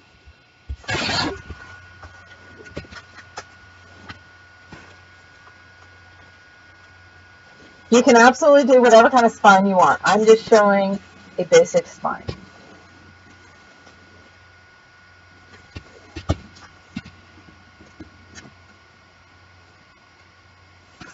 So let's see up close. See it, if you can see up close. See, it is a woven fabric. Let's see all the light colors. See, it's a woven fabric tape. But you can go watch the video. I talk a lot about the tape itself on the video where I show you how to do a binder with that. The tape comes anywhere. I have a 3/4 inch, I have a 1 inch, and I have an 1 1/4. It also comes, is this 1 1/2 inch? Yeah, so here's 3/4, 1 inch, 1 1/4, 1 1/2. It just depends on what width you want. Okay, so that's all. So there I have an album all ready to start papering.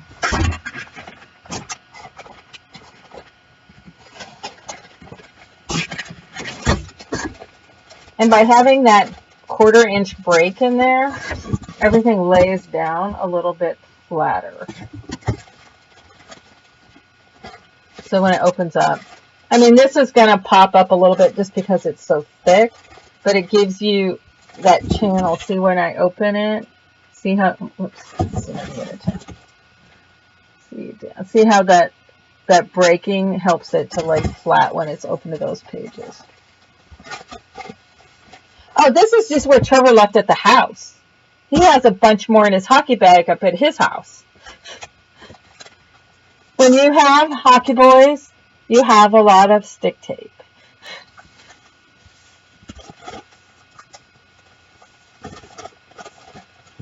So this guy's good to go.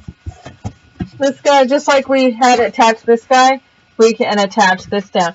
You can then, on these pages, add anything you want to them. You can add any number of flaps, pockets, tags, whatever you want to them. I took a folder that's for 8.5 by 11 sheets. I cut the bottom off, cut this much of the top off, and this can slide to make a super fast album. This can slide over, attach along the bottom. This forms a great pocket. You can do whatever you want to this top edge. This guy, you can then attach to close the bottom up. Attach this on down here. This becomes a pocket. You can attach it in a U shape, so it becomes a pocket back behind. You've got the pocket here. On this side, I was thinking I could take 2 coin envelopes, attach them on each side. So you've got a pocket here, and if these are attached in an L shape, you can then have this be a pocket that those can slip down inside of. So there's a number of things attaching, and so using large and smaller envelopes with these full-size sheets, you can create a super fast album as well. If you don't have ones that are large enough that you can slide it up and over, you can take ones like these, maybe attach this in a U shape here so that you have a pocket here, a large area for photos or journaling here, and a pocket here. You can do the same thing on the back side. Maybe you take, like we did before, this way if you want to make it a horizontal type format. So we can do the same sort of thing here, attach these side by side in L shape, so then it forms a pocket back behind them with a kind of a peekaboo. Or use any number of different pockets. You can use glassine to make pockets. There's any number of things that you can do on these. There's a zillion ideas coming up here. So there's all sorts of fun things that you can do on just blank pages as well. So, but we're ready. Let's see, where are we at time-wise? We're right at 6 o'clock. So this one's ready to start doing the paper. And so on our next show, I want to start doing some papering on here because I know people want to see some of these projects getting finished. So I might start papering it before the next show, and then I want to show how to paper it because there's some nifty tips and tricks for attaching these pockets down, covering over this seam here. So I can do it because we really haven't used these papers on any of the live shows. I can use either my Fairy Glen paper, which is one that I did for the Garden Gate 3, the album, and I haven't done that album yet, so I can use those papers. Some of you may already have this one. So I can make this a fairy type one using this Fairy Glen papers. Or I can do the other option, and the one I'm probably thinking more along the lines of using, and that's got the journal cards in it. So this is Fairy Glen. I believe it's called Fairy Glen. So that's one possibility for the papers. The other option is using Joy, help me out. I don't remember what this one's called. We haven't done the project. We probably are not getting to the project that I originally designed this paper for till fall. I showed that when I first came back in late January, early February, but I have not had an opportunity to work on that. But these papers have a ton of color. They're really fun, bright papers, and so I'm inclined to use these because I'm also going to do a fairy version for that album. That one is, the album is called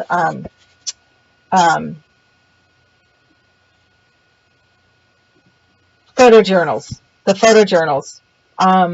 So this was for the first photojournal. So I had them upside down.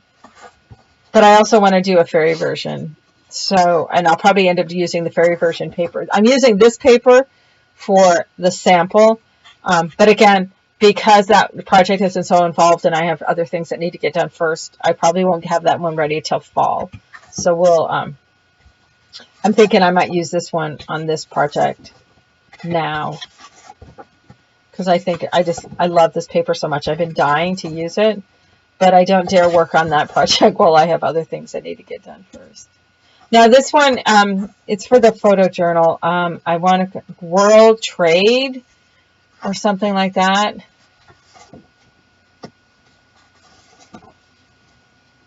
Trade Winds, that's it, Trade Winds. Thank you. So yeah, this one's called Trade Winds. It's got, I just thought this would work really well with the paper bags. It's a huge collection. It's got a lot of papers in it.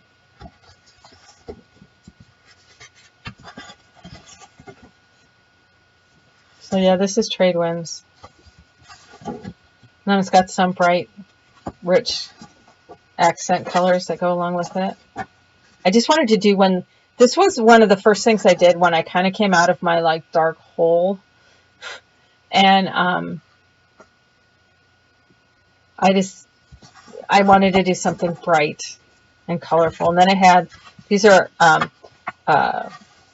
photos of my tea dyed papers or coffee dyed papers that are included for you to print out. And then I added these tags to it. I haven't cut them out yet. And then it's got all these pockets and tags that we can use.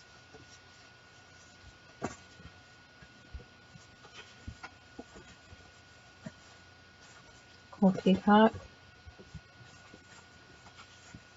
So all these kinds of tags and stuff. I think this could make for a really rich, and then it's got all these 5x8 sheets as well. See, and these, because these would work really well going in things like that. So that's why I thought this might be a good one, because it has so much in it. We could really just stuff this little puppy. So this has some very great places for journaling. And then it's got a couple of library pockets too that can go in the front. So I may use this paper. I may decide to use the fairy paper. I haven't decided yet. We'll know next time. So this is Trade Winds. This is one of my latest ones. And then the only other one I'm doing, the only other newer one I have, but you can use any, is I have On the Edge. I'll just show that just because you guys haven't seen this one. This is the paper that I designed for the last of the Mystery Book Club, and I will be using it for that one, so I don't want to use it for this project because this is for that last mystery. So if anybody ordered the subscription for that last Mystery Book Club, the paper subscription, not the album subscription, but the paper subscription, this will be for that one, and that's those hanging file folder ones. But you guys haven't seen this here on my live stream, and this one's called On the Edge.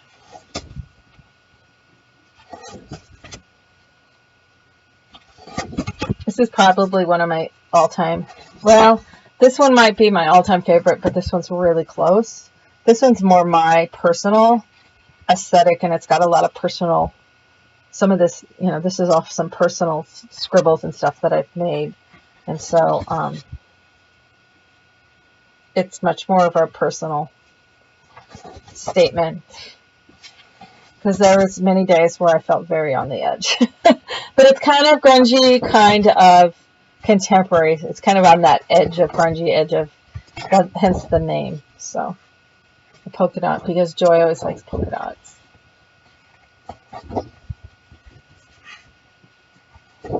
So, and then it's got these kind of corrugated kind of looking solid colors, accent colors to go with it. And then blue violet. I'm really into these right now. Then the journal cards. And then I have one more thing that I can show you that you haven't seen yet. It's still in progress, so it hasn't gone through a final edit, final cut, final add, final all of that. And that is the papers, but I'm going to give you a sneak peek. This is for the In Suspense 2, the second of the steampunk projects. And I'm about ready to start papering the sample. So hopefully here very soon we'll have that one rolling. But this has some kind of grungy wood in it. Now let's do the colored woods last. And this is the kind of shabby steampunk. It's got the purples and such. So some clocks. And that's one all over. So, and this one is, what did I decide to name it? Something, somewhere in time, or something about time, because everything has clocks on it. But this is for the next steampunk project. So those of you who have the whole steampunk series, you'll be getting this paper if you have the steampunk one and not the fairy. There's going to be the fairy realm version has different papers. But this is the papers for the In Suspense 2. So this is the shabby one. Oh, here it is, paper name. Suspended in Time. I wrote it right there. Suspended in Time is what this collection will be. I love this one. I absolutely love that one.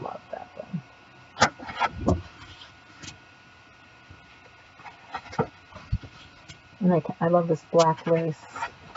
And then it's going to have these wood tones. I'm still determining the colors and tweaking on the colors. This needs to be less peachy, more pinky. This one needs to be more aqua, less mint. And this switch from this to this, but I'm thinking I might keep this and have this one in there. And then I want kind of a buff colored one. So those are still in progress. These woods here that are here in this front part are for the exterior. So this one is not up yet. This one is not in the shop yet. As I said, this is for this is for In Suspense 2, which is a 3D project that's coming up. So, alrighty. I had thought, I have this all printed out. This was from my original. This is from 2016. This is my first collection. This was from the Metropolitan. This is the Metropolitan something or other. And I thought about supplementing this one with some other papers as well. But it's funny to go back and see. This is the very first one. And this has, Sarah and I, when we went to New York in 2015, we went to the Metropolitan Museum of Art. And a lot of my images came from, they had a history of clothing that I took photos from, and then taking bits and pieces from those photos. This is the ceiling of the Met and stuff. And so it's been fascinating. This is a fringe that was on this, and then it's layered in there with this really beautiful blue and white silk. So it was fun printing this out again. There's also a China, something with Chinese statue things. So a lot of this in this is from some of those statues. This was from this really cool headpiece they had on one of the mannequins that you can see it better probably on camera there. It's just melted in. But I thought about supplementing with this. Then this is some organza ruffles and stuff that I then did as the solids. So this is Metropolitan something or other. This was my very first paper collection, so it's so fun to go back. And so I don't know. We'll see whether I end up deciding to go with this one, the fairy one, or if I decide to add half a dozen or so sheets and some tags to this one. I haven't decided yet what I want to do. Just add a supplemental to this one. So one of these will be is what we will be doing during the next show. And I'm going to try to do Sundays, and we'll see what else we end up doing. But it's fun revisiting doing a paper bag album again. Metropolitan Gallery. Thank you, Christine. I try to keep all that stuff in my brain, and I tell myself before we start the show, and then I forget. Thank you, Lois, for helping out. I appreciate it. As always, Lois and Joy, without you, it would be very difficult without them helping to moderate and answer questions and just generally keep the trolls at bay. We don't seem to have nearly as many trolls here on YouTube Live as we did on Ustream. I think because Ustream was used a lot in the early days for gamers. We used to get a lot of the teenagers, not to knock teenagers, but I think we used to get a lot of those guys in there that would troll us. I think you might agree, Joy, that there doesn't seem to be nearly as many trolls here over on. The trolls just contact me directly. So, whatever. So, karma's a bitch. That's all I can say to those. But anyway, I have no need to help it along. I'm probably as good as I've been in a very long time, and I'm feeling good, but I'm not going to rush my pace. And we're going to get some cool new stuff going this year. I'm making great progress on some of the old stuff, so I'm very pleased with that. And so it's going to be good. So I'm excited.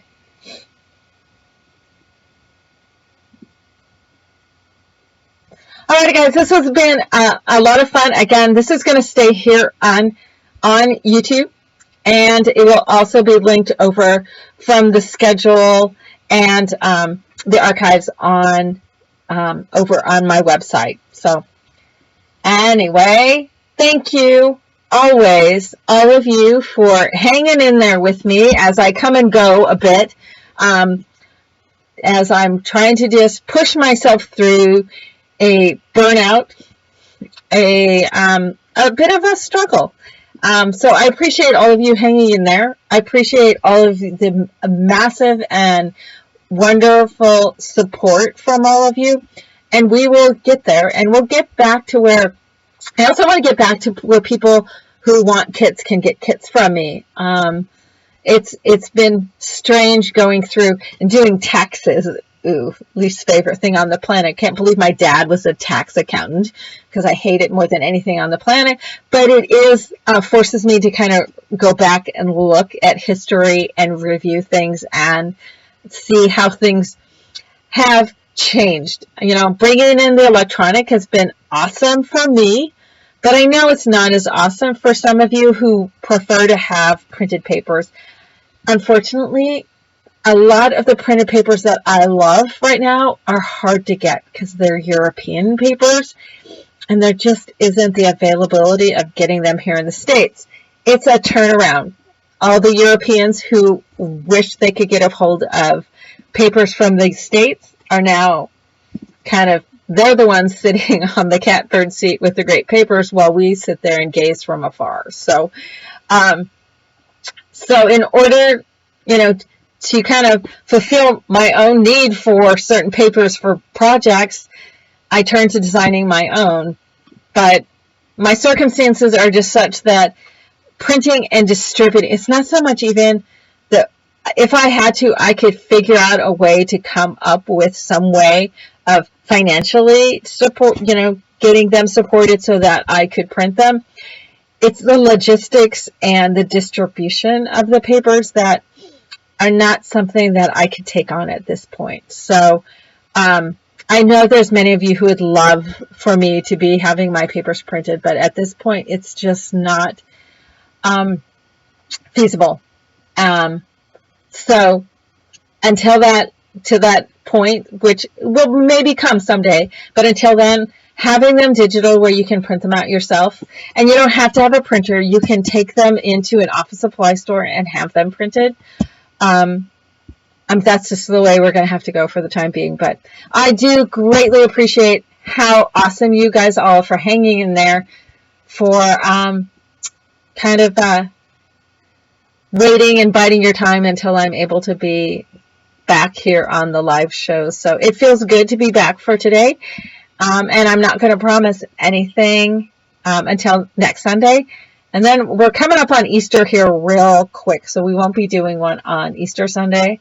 But I'll try to stick with it. And you'll be seeing on the website itself, you'll be starting very shortly here to start seeing some of those incompleted or yet to happen type of projects. They will be on the website as I take things straight to video. So,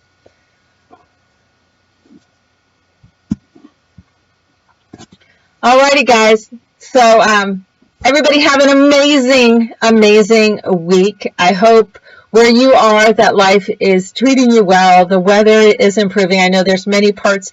We're having springtime. Our trees are starting to leaf out after a rough kind of winter, but I know there are many parts of here in the U.S. where the weather is not so happy, and it's still wintry in some places. So I wish you all that it's that life is treating you well, or at least it's not knocking you down. But be a weeble and just bounce right back up. So, alrighty, guys, I am going to see you then next week, and have an amazing, amazing week. So peace out. Love you guys all so much. You have no idea. So bye for now.